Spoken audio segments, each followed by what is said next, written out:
Bom, pessoal, então vamos lá. Muito bom dia a todos.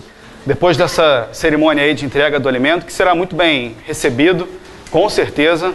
A gente fazendo um pouquinho aí, a gente consegue mudar a vida de muitas pessoas, né? Bom, nós vamos hoje aqui tecer alguns comentários, falar rapidamente sobre o direito administrativo, o que você vai encontrar amanhã na prova de direito administrativo. São basicamente 6 questões que vocês vão se deparar e a gente vai brevemente aqui conversar um pouquinho sobre a prova de amanhã. Bom, nós temos aí pouco menos de uma hora para falar. É óbvio que eu não vou conseguir, nesse tempo, dar aula para você. A gente hoje aqui, a intenção não é essa. Vocês estão aqui não para ter aulas, mas sim para ter dicas do que pode cair, porque a gente parte do pressuposto que você até hoje está estudando. Você vem estudando num ritmo até aqui. Não é hoje que você vai esgotar a matéria. Tá legal? Hoje você não vai fazer isso. O que você vai fazer hoje? Vai pegar as dicas aqui, vai pegar as suas anotações e vai fazer uma breve leitura amanhã.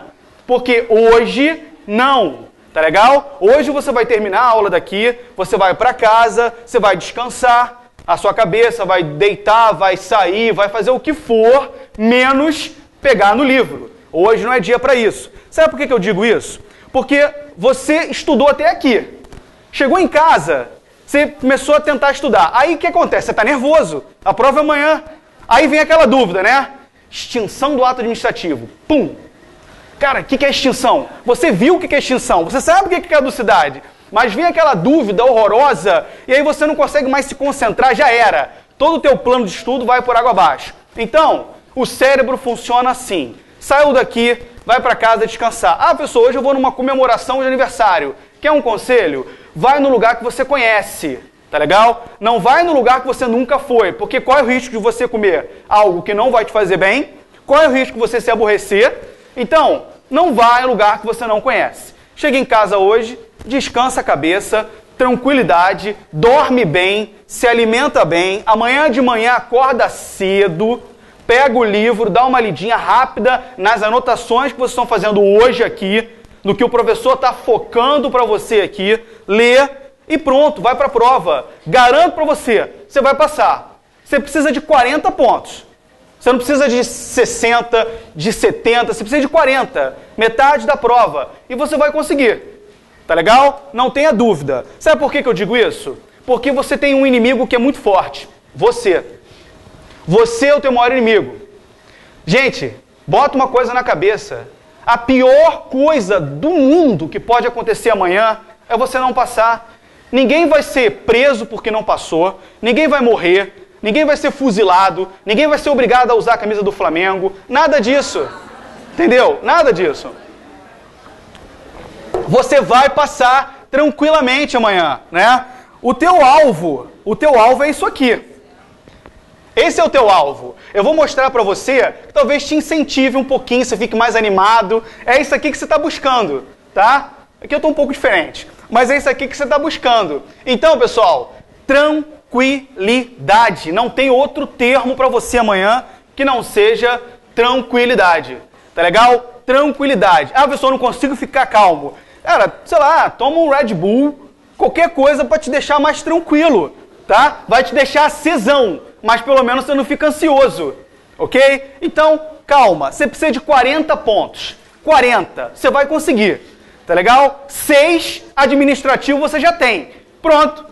Daí você pensa como vai conseguir os outros 34, mas 6 você já tem, tá legal? Então vamos lá, vamos falar um pouquinho do que você pode encontrar amanhã na prova de direito administrativo. Eu dei uma olhada nas provas da FGV, desde que a FGV começou a organizar as provas da OAB, e eu percebi, gente, estou falando de prova objetiva, tá? A primeira coisa que eu percebi, a FGV é uma banca justa para a primeira fase, em direito administrativo é uma banca justa. Por que isso? Ela não cobra algo que você nunca viu na vida, ela não faz pegadinhas que vão te deixar preocupado na hora, e ela abrange todo o conteúdo programático do direito administrativo. Não tem nada que a FGV não tenha perguntado, não tenha te provocado. Então, é uma banca justa, tá? Outro detalhe, nem sempre a FGV cobra letra de lei. Algumas vezes sim, mas nem sempre. Às vezes jurisprudência, às vezes letra de lei. Então não adianta você focar num ponto só. E o terceiro detalhe, existem 4 pontos que a FGV sempre cobra. 4. Primeiro deles, ato administrativo. Esse ela sempre cobra. Mais precisamente, extinção de ato administrativo. Então o primeiro ponto, ato administrativo, mais precisamente no que tange a extinção. Tá legal? Em relação à extinção do ato administrativo, o que a gente pode falar aqui? Bom, existem 3 principais modalidades de extinção de ato administrativo. 3 principais. A primeira delas, a anulação. O que é a anulação de ato administrativo? A anulação em direito administrativo tem a ver com ilegalidade. Qualquer ato contra a legem, qualquer ato contrário à ordem jurídica estabelecida é passível de ser anulado pela própria administração ou pelo judiciário, tá legal? Então a anulação, ela tem como principais agentes de capacidade para poder realizar a anulação a própria administração, através de que princípio? Autotutela e o judiciário, que é o guardião da legalidade, não é? Então, ato ilegal, procedimento, anulação. Existe um prazo para isso.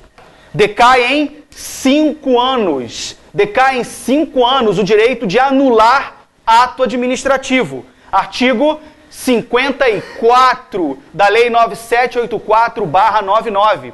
Artigo 54 da Lei 9784/99.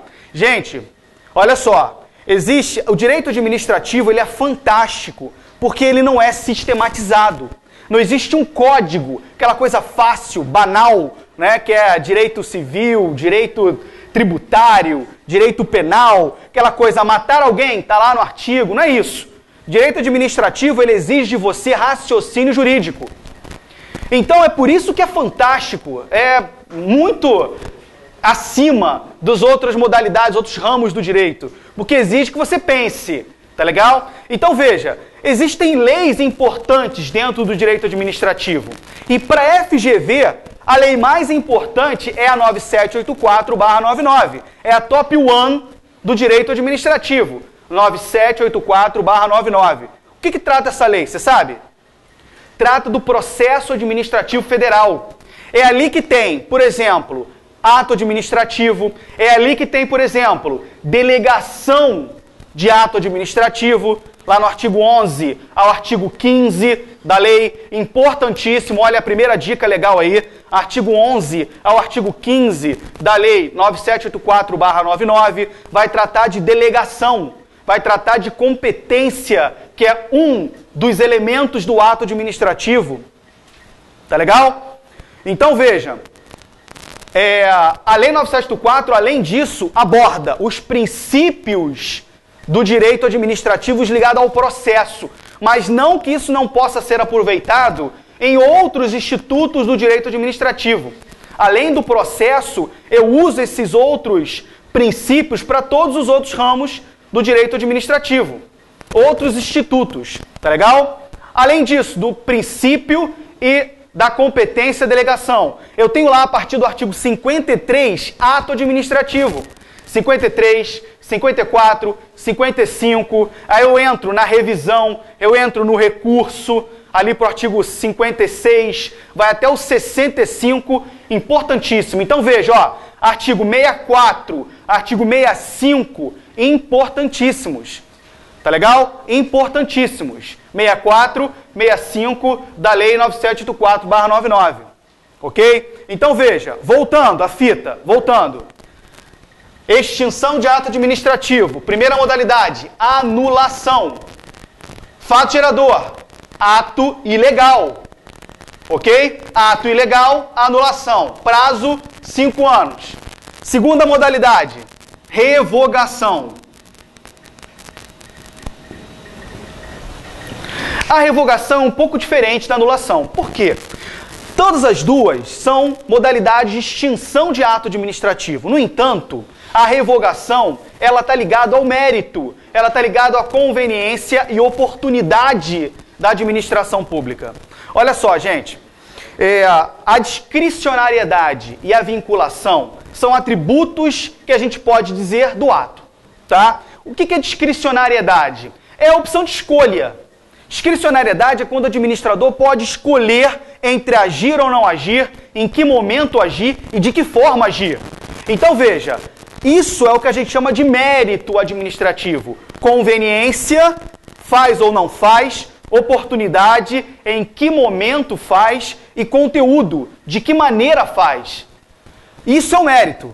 Isso é discricionariedade. Do outro lado eu tenho a vinculação, que é a falta de opção. Né? No momento em que a discricionariedade é a possibilidade de escolha, a vinculação é a falta dela. Na vinculação, o administrador só faz aquilo que a lei determina. Só aquilo. Está na lei, ele vai aplicar aquilo. Isso é vinculação. Ok? O mérito está ligado à discricionariedade. Mas lembrando um detalhe que a FCC cobra nas provas de concurso. A discricionariedade nunca é absoluta. Todo ato, por mais liberdade que o agente tenha, ele está balizado na lei. Todo ato está lá entre as balizas da lei. Então, olha só fazendo um parêntese aqui, ó. Se o administrador pode escolher entre a decisão A, B ou C, eu estou diante do mérito. Olha só, gente, olha o detalhe aqui, ó. Dentro das balizas da lei. Ele não pode escolher a decisão E, porque E está fora. Ele pode escolher A, B ou C. Discricionariedade. Quando a lei diz, olha, você só pode escolher A, então é vinculação. Vinculação, a lei diz o que o administrador tem que fazer. Discricionariedade, a lei sugere o que o administrador vai fazer dentro das balizas da lei. Discricionariedade nunca é absoluta, está sempre dentro das balizas da lei.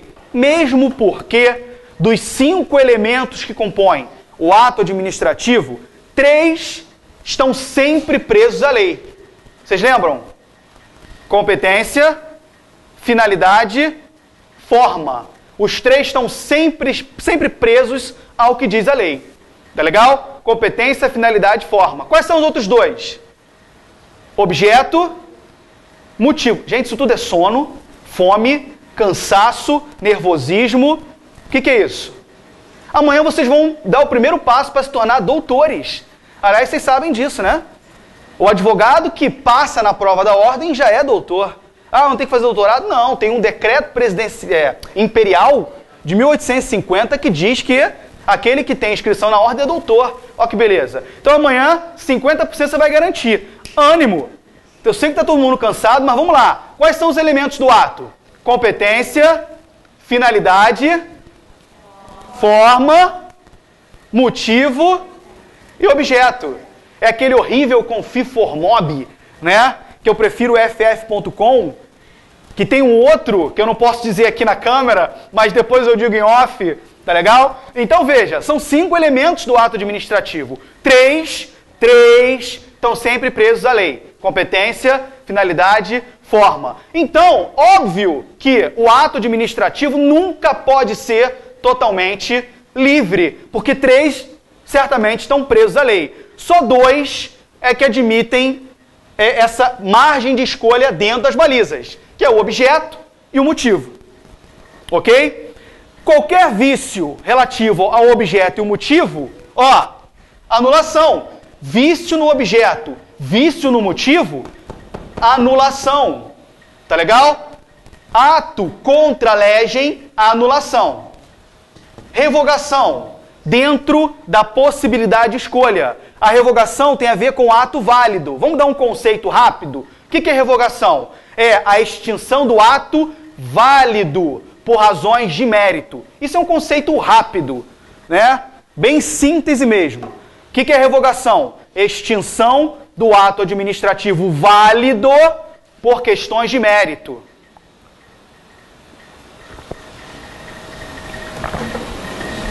Ok? Certo? Terceira modalidade, a caducidade. Caducidade. Olha só, essa caducidade aqui, gente, doutores, pré-doutores, prestem atenção aqui. Essa caducidade aqui não se confunde com a caducidade da extinção de concessão. Essa caducidade aqui tem a ver com a extinção do ato, mas pela superveniência de um evento jurídico que tire os efeitos desse ato. Isso é caducidade. É a superveniência de um evento jurídico que retira os efeitos do ato. Então, anulação, ilegalidade, revogação, interesse público ligado a mérito, caducidade, qualquer evento que retira os efeitos jurídicos do ato. Ok? Tranquilo? Isso aí sempre cai na prova da OAB. Às vezes eles inventam um pouquinho, como foi no último exame, né? Qual é a ação certa para anular, para extinguir um decreto? Você tinha que entrar com uma ação de conhecimento ou mandado de segurança. Gente, mandado de segurança é direito líquido e certo. Ok? Direito líquido e certo. Se não houver o binômio direito líquido e certo, não adianta entrar com MS. MS é só para direito líquido e certo. Se tiver qualquer possibilidade de arguição de prova, dilação probatória, esquece mandado de segurança. Então a ação era uma ação de conhecimento com pedido liminar para extinguir o ato administrativo. Tá legal? Beleza. Um outro tema que sempre cai é responsabilidade civil do Estado. Tá? É um outro tema que sempre cai.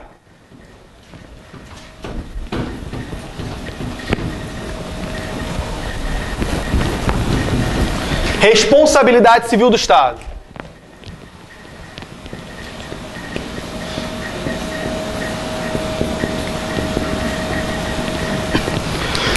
Vejam, diz a lei civil, todo aquele que, por ação ou omissão, causar dano a alguém é obrigado a reparar. Não é isso? Ótimo. Vamos acompanhar o raciocínio, né? Reparar o dano é tornar indene, tornar sem dano. Reparar o dano, então, é indenizar. Então, todo aquele que, por ação ou omissão, causar dano a alguém é obrigado a indenizar, tornar sem dano. Pergunta, esse todo alguém inclui a administração pública? Certamente. Então, a administração pública também está sujeita à responsabilidade civil do Estado.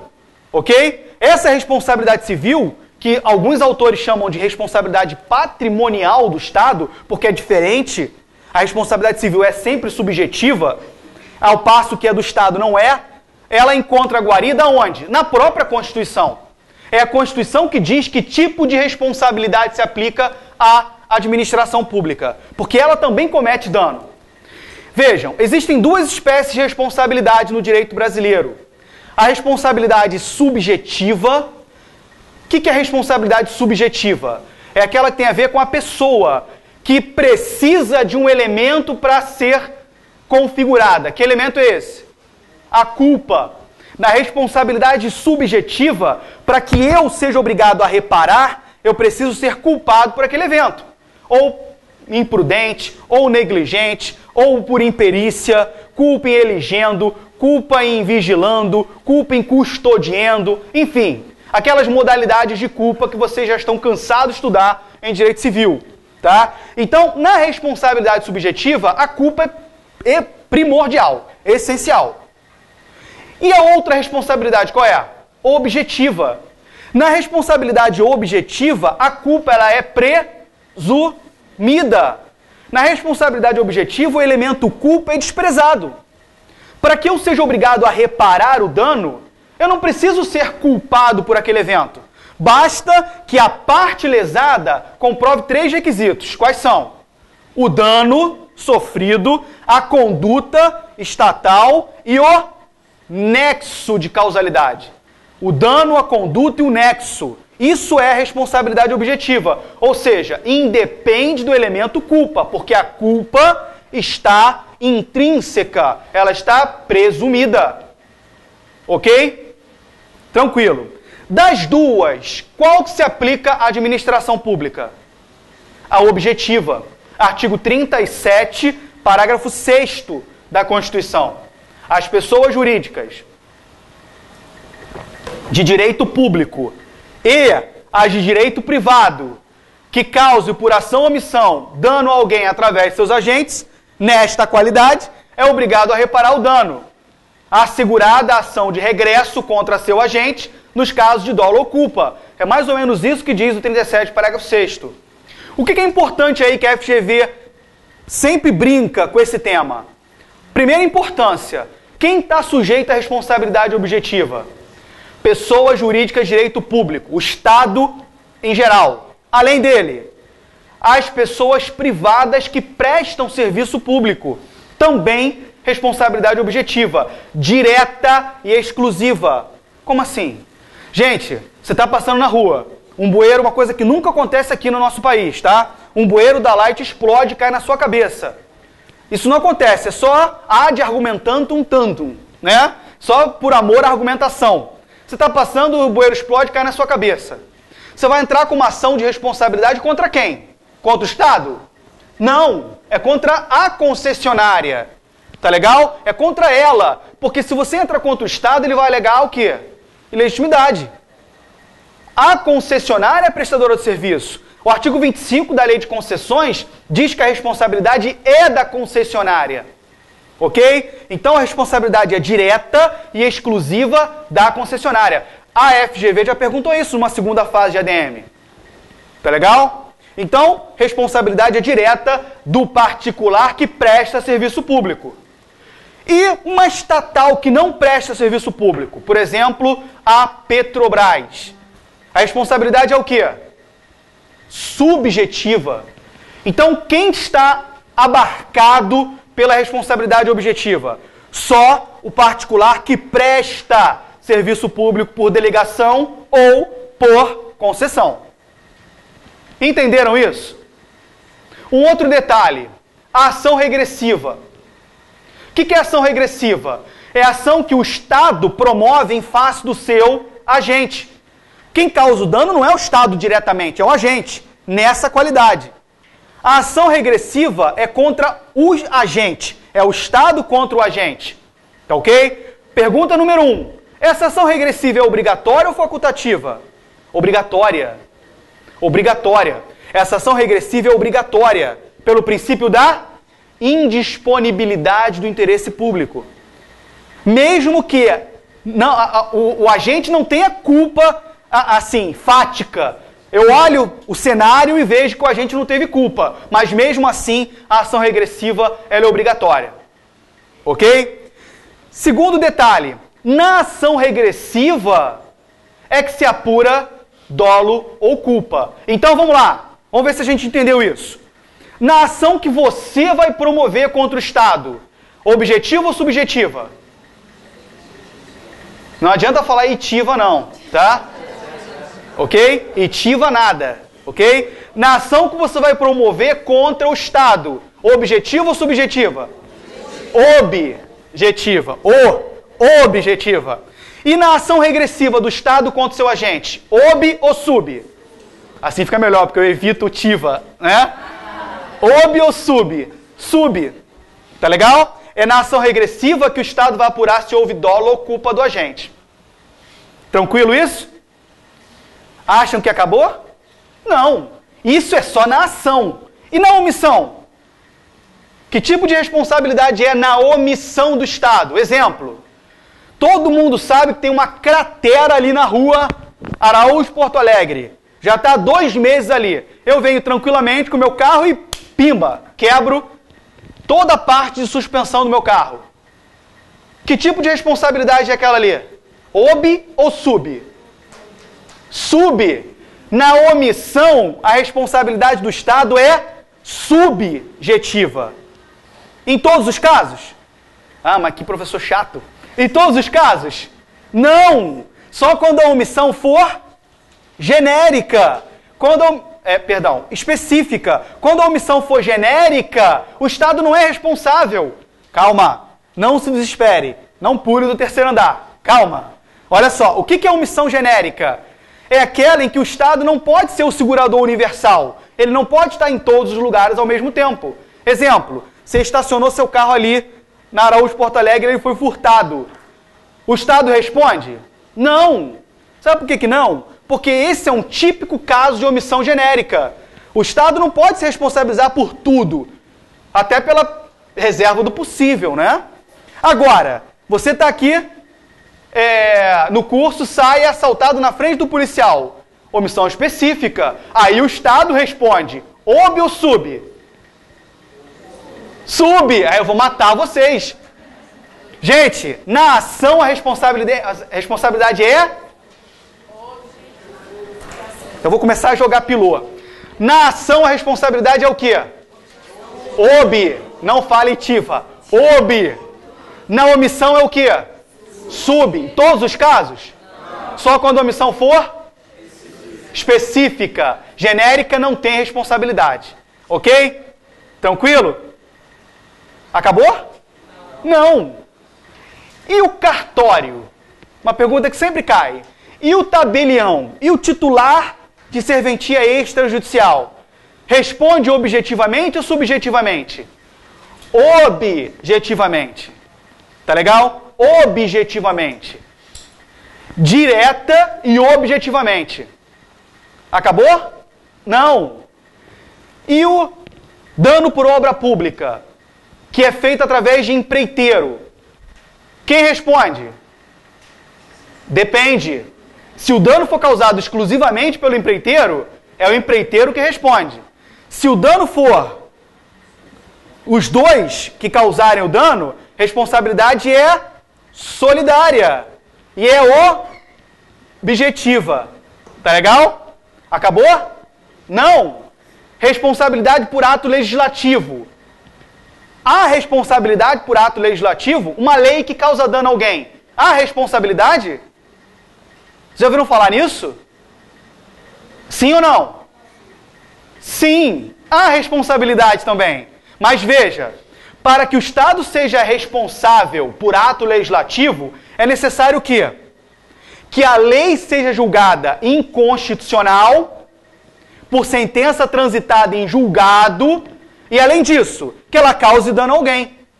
Quando eu falo sobre isso, eu lembro na hora da lei do Plano Collor.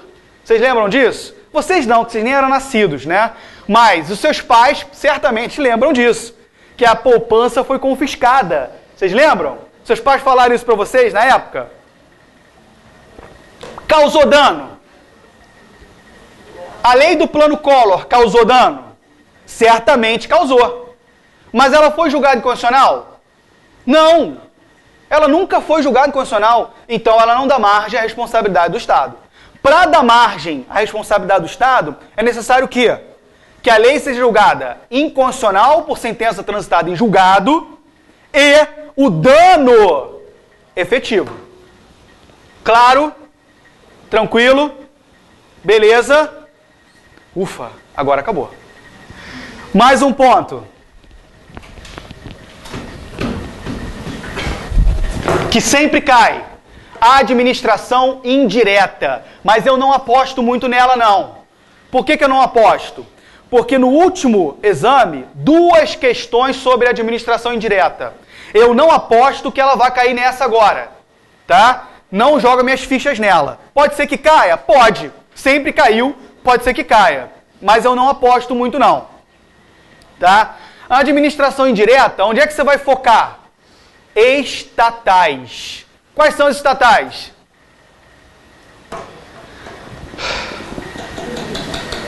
Quais são os estatais? Não, estatal, estatal. Sociedade de economia mista e empresa pública. Característica delas: pessoas jurídicas de direito privado. Fazem licitação? São obrigadas a licitar? Sim. Em qualquer caso? Essas perguntinhas são chatas, né? Em qualquer caso? Não. A licitação para estatal ela é obrigatória para atividade meio. E para atividade fim? Não. Para atividade fim ela não é obrigatória. Né? Exemplo, Você vai até a Caixa Econômica Federal abrir uma conta. Aí o gerente fala assim para você: perfeitamente, meu potencial cliente. Tá vendo aquela fila ali? Entra ali que daqui a...